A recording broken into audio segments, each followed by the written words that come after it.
Here's an example from a top Venezuelan official who says being in the U.S. is, quote, a big risk for anyone, not just Venezuelans. If you're really that foolish, then go to the United States. They're supremacists who think they own the world and persecute our people for no reason. Yes, this is the week that CNN approvingly cited a statement by an official from the socialist regime of Venezuelan dictator Nicholas Maduro. Because, well, you know, it's because it criticized Trump. This is part of a significant kind of reorientation of effort to try and invert a system. We're not trying to welcome people in. We're trying to make people prove why they should be here. Welcome to this week's Wacky Moments of Leftist Extremism. Yes, CNN doesn't think any foreigners need to provide a reason to be in the U.S. I mean, just let them all in. Even if they allegedly commit crimes, say like lighting Jews on fire.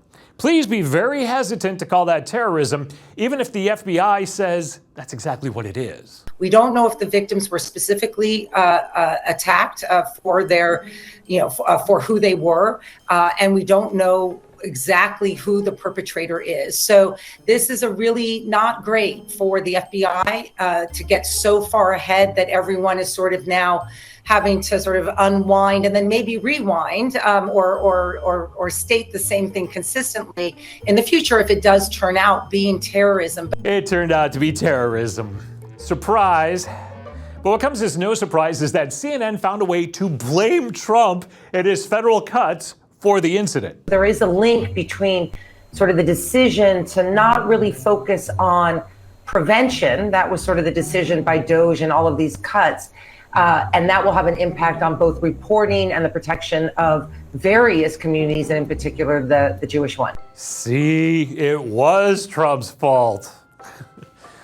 The Colorado incident certainly sparked an interesting moment for the media. Trump administration plans to deport the family of the accused firebombing jihadist were blocked by a Biden-appointed judge.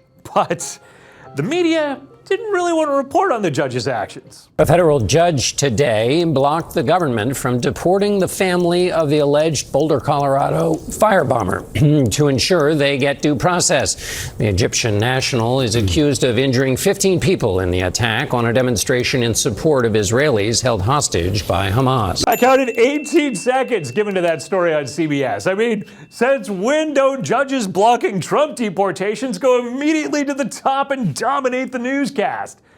Media just doesn't want to talk about how a whole family can overstay their visas, have a head of a household maybe light people on fire, and a Biden judge says, no, you get to stay here.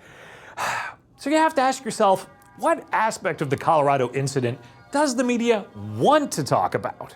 We would have a different story today if he'd had an AR-15. There would have been people dead, and there would have been lots of people dead had he had a high-capacity magazine and the weapon to go with it. And so, thank goodness. I'm so sorry these people were hurt. I am so sorry they are being physically assaulted because of their religious beliefs, especially in our country. But I am grateful, and I want to point out, and everyone should point out to everyone, that gun safety measures work. They do save lives. And I hope that's one of the takeaways from this tragedy. Okay, more gun control. That's the important takeaway, because people living here long after their visas expire were allowed to buy guns legally. Never. But, just when you thought I touched upon the dumbest moment from the media this week, you have to go visit The View. They had to deal with former Biden life faucet Karine Jean-Pierre announcing that she's no longer a Democrat. She's an independent.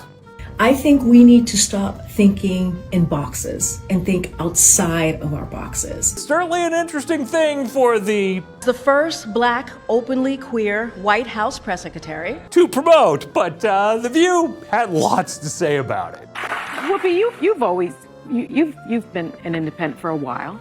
Well, there's no name for what I am. Oh, I beg to differ. I am the crazy person who said, why don't we have a Democratic president and a Republican vice president? Because we tried, it didn't work out so well, and then the 12th Amendment ended that failed idea completely, but that's why we can name you. I'm the crazy person. But it's a name that kind of fits everyone that hosts The View, who claimed this week without evidence that Elon Musk killed, not fathered, but killed 300,000 children. And his cutbacks on medical research cost the lives of the foreign aid, cost 300,000 lives, mostly children. That's the damage that Elon Musk did. So I don't think anyone should be listening to him about anything. Unless, of course, it's in an online back and forth with Donald Trump over the budget bill. Then they want to hear what he's saying, because not only do they claim Musk killed hundreds of thousands of children, but he also has the dirt on how Trump stole the election. I'm so angry. So Trump should be afraid of him.